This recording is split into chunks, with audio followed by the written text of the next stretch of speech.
Сәлем достар, бүгін біз YouTube'дағы шортсқа қалай видео жүктеу керек екенін көретін боламыз.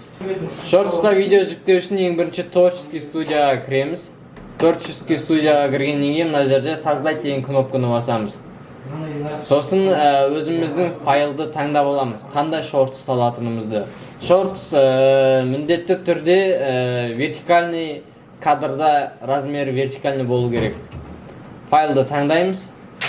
Файл жүктеледі. Файл жүктеледі, мұнда аламыз. Дек атын жазамыз.